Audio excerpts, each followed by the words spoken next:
जय श्री राधे, जय श्री कृष्ण, हरे कृष्ण, हरि बोल।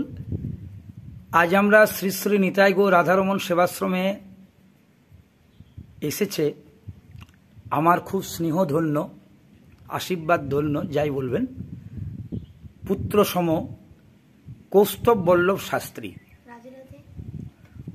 বিভিন্ন জায়গায়, ধর্মীয় স্থানে, মঠে, মন্দিরে, সব জায়গাতেও এখন প্রচুর পরিমাণে পাঠ করছে, ভাগবত পাঠ। তা আমরা ছোট্ট একটু তার কিছু শুনবো কিছুক্ষণের জন্য, 2-5 মিনিটের মতো।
गुरुवे गौरचंद्रना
जगतपतिपति त्रिलोकेश्वर नंदन ब्रजेंद्र नंदन भगवान श्री राधा श्याम सुंदरेर असीम कृपाय असीम अनुकंपाय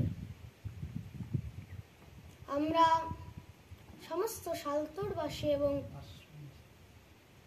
সকল আশ্রমবাসী ভগবান শ্রী হরির এই দিব্য বাংময়ী প্রতিমূর্তি শ্রীমদ্ ভাগবতের এই অমৃতময়ী রস আস্বাদন করার বিশেষ সৌভাগ্য প্রাপ্ত করিয়াছি। তো প্রথমেই এখান থেকে শুরু হচ্ছে মূল ভাগবত। ভাগবতের প্রথম স্কন্ধে প্রথম অধ্যায়ের প্রথম শ্লোক এখানে মঙ্গলাচরণ করছে। আসুন আমরা সকলে মঙ্গলাচরণ করি।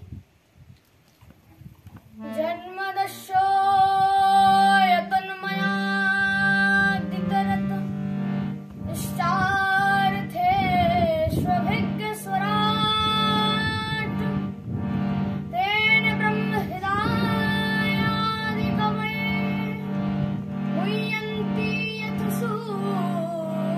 সূরয়থ তেজো বারি মৃগং যথা বিনিময় যত্র দিশর্গোঃ মৃষা ধাম্নাশেন সদা নিরস্তকুহকং সত্যং পরং ধীমহি সত্যং পরং ধীমহি জন্মদস্য তন্ময়া আদিতরত নিশ্চার্থস্য বিজ্ঞস্বরাট। প্রথম শ্লোকে সেই ভগবানের বর্ণন করেছে, যেই ভগবানের কোনোদিন জন্মই হয়নি, যাকে অজন্মা বলা হয়। তার না আজ পর্যন্ত কোনোদিন তার জন্ম হয়েছে না কোনোদিন হবে। দেখুন, যদি ভগবানের যদি জন্ম হয় তাহলে সে ভগবান কিসের? আর সে ভগবানকে যদি আমরা এই সাধারণ মানুষ যদি বুঝে যেতাম তাহলে এত নানা ধর্ম, নানা মত, নানা সম্প্রদায় কিন্তু কখনো হতো না। তাহলে এই নানা ধর্ম, নানা সম্প্রদায় কেন হয়েছে? যে যেইভাবে ভগবানকে বুঝেছে সে সেইভাবেই বর্ণন করে দিয়েছে। কেউ বলছে যে ভগবান হচ্ছে কালো, কেউ বলছে ভগবান হলেন সাদা, কেউ বলছে ভগবান হচ্ছে নীল, কেউ আবার বলছে যে না না ভগবান হচ্ছে বরাহের মতো, কেউ বলছে ভগবান হচ্ছে সিংহের মতো, আবার কেউ বলছে যে না না ভগবান তো হচ্ছে মৎস্যের মতো, কেউ বলছে কুর্মের মতো।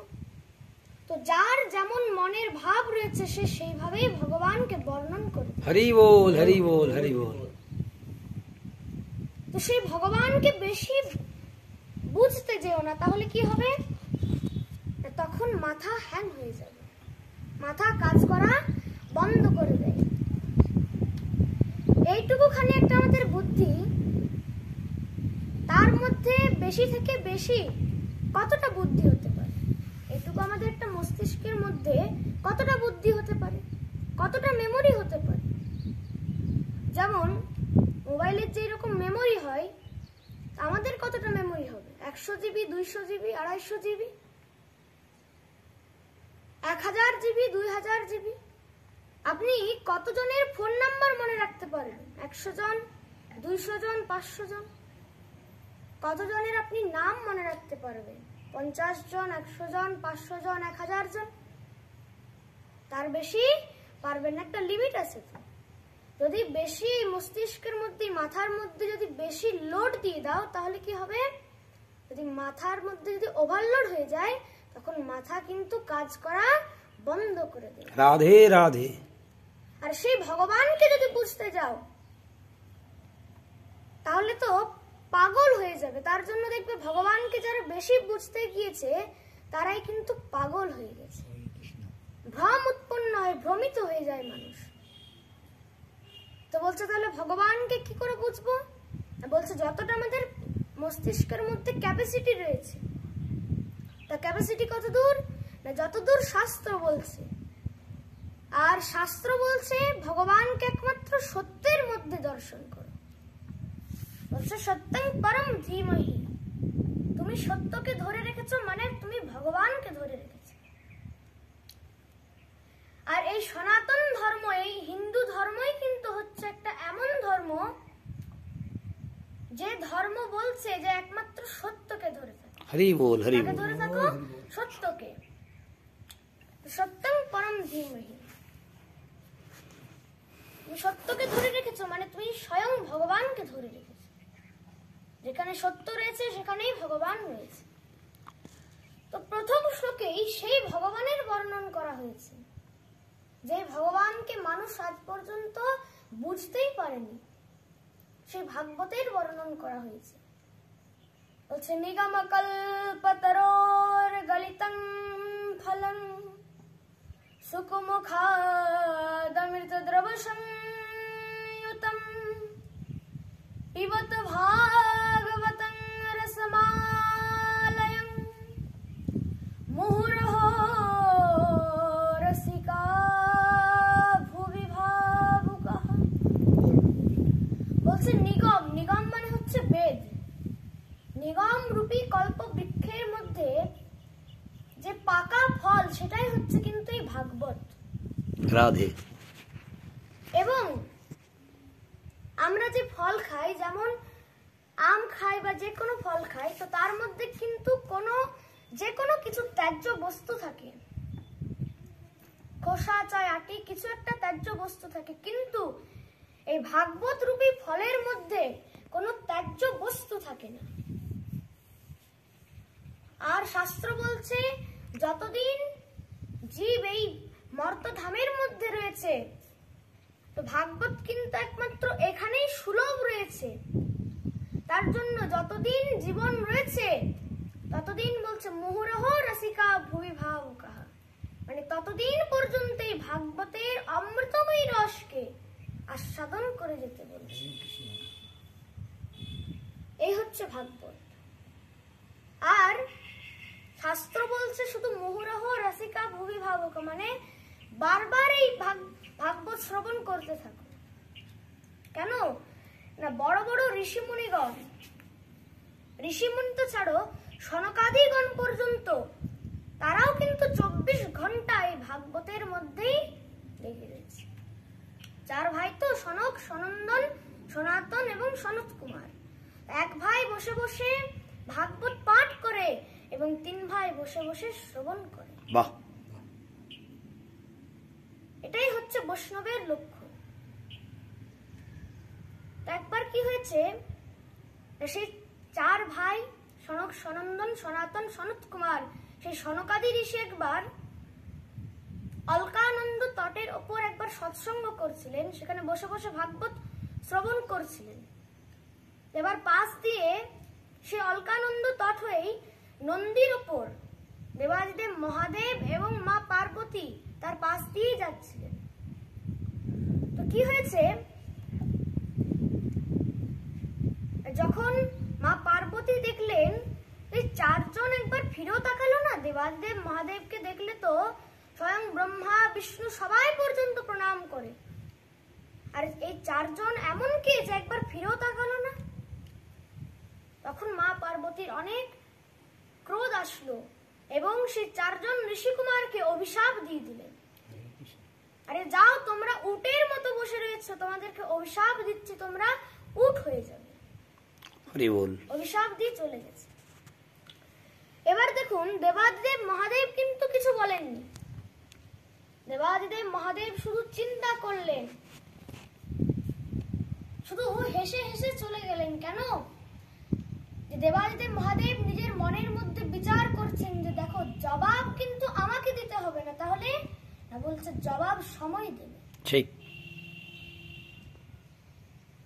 আর আমরা যে সাধারণ মানুষ হয়, আমরা কিন্তু প্রত্যেক বাক্যের মধ্যে প্রতি উত্তর করি, কিন্তু যারা মহাপুরুষগণ হয়ে থাকেন তারা কিন্তু প্রত্যেক কথার মধ্যে প্রতি উত্তর করেন না। হরি বল, হরি বল। তো দেবাদিদেব মহাদেব শুধু হেসে হেসে চলে গেলেন। এবার আবার অনেক দিন পরে মা পার্বতী আর দেবাদিদেব মহাদেব সেই একই রাস্তা দিয়ে আবার যাচ্ছে অনেক বছর পরে। তো মা পার্বতী দূর থেকে দেখছে যে সেখানে 4টি উট বসে বসে সৎসঙ্গ করছে। তার মনটা অনেক আশ্চর্য হলো, অবাক হয়ে গেল সে। তো দেবাদিদেব মহাদেবকে বললেন, হে নাথ, দেখুন দেখুন কি আশ্চর্য, এখানে সেখানে দূরে 4টি উট সেখানে বসে বসে সৎসঙ্গ করছে, কি আশ্চর্য তাই না? তখন দেবাদিদেব মহাদেব বলছেন, দেবী মনে আছে এই 4টি উট কে? বলছে, কে প্রভু, আমার তো মনে পড়ছে না। বলছে, মনে আছে যখন অনেক বছর আগে সেখানে 4টি ঋষিকুমার বসে বসে সৎসঙ্গ করছিল, তখন তুমি তাদেরকে অভিশাপ দিয়ে 4টি উট বানিয়ে দিয়েছিলে, আর তখন থেকে তারা ওই স্থানের মধ্যেই বসে বসে সৎসঙ্গ করছে। তো মা পার্বতী তো একদম অবাক হয়ে গেল যে প্রভু, সে তো অনেক বছর আগেকার কথা, তখন থেকে তারা এখানে বসে বসে সৎসঙ্গ করছে। বলছে, হ্যাঁ, তখন থেকে এখানে সৎসঙ্গ করছে। বলছে, কেন? না, তাদের সবকিছুই হলো কিন্তু এই ভাগবত কথা। তাদের আহার কি? না ভাগবত। বিহার কি? না ভাগবত। সবকিছুই হলো তাদের ভাগবত। মা পার্বতী দৌড়ে সেখানে তাদের চরণের মধ্যে প্রণিপাত করলেন, অভিশাপ ফিরিয়ে নিলেন এবং তাদের কাছে ক্ষমা চাইলেন। হে প্রভু, আমার অনেক বড় ভুল হয়ে গেছে। কি ভুল হয়েছে? বলছে, আপনারা সেখানে সৎসঙ্গ করছিলেন, আমি আপনাদেরকে ভুল করে অভিশাপ দিয়ে আপনাদেরকে উট বানিয়ে দিয়েছিলাম। তখন সেই সনকাদিগণ মা পার্বতীকে বললেন, হে দেবী, এতে তো তোমার কোনো দোষ নেই। আমরা উট হই, আমরা গরু হই, আমরা যা কিছু হয়ে যায় কেন, এটা তো শুধু একটা বাহ্যিক পরিবর্তন ঘটেছে। বাহ, হরি বল, হরি বল। এই দেহর কিন্তু কোনোদিন বেশি দিন আয়ু থাকে না। আমরা কিন্তু নিজেরা কখনো বুঝতে পারি না যে আমাদের কখন মৃত্যু হয়ে যাবে। এই দেহ সবসময় পরিবর্তন হতে থাকে, জীবাত্মা সবসময় পরিবর্তন হতে থাকে। এতে তোমার কোনো দোষ নেই, কারণ আমাদের সবকিছুই হচ্ছে এখন সৎসঙ্গ। তুমি আমাদেরকে উট বানিয়ে দাও, চাই যা কিছুই বানিয়ে দাও, আমাদের তাতে কোনো যায় আসে না।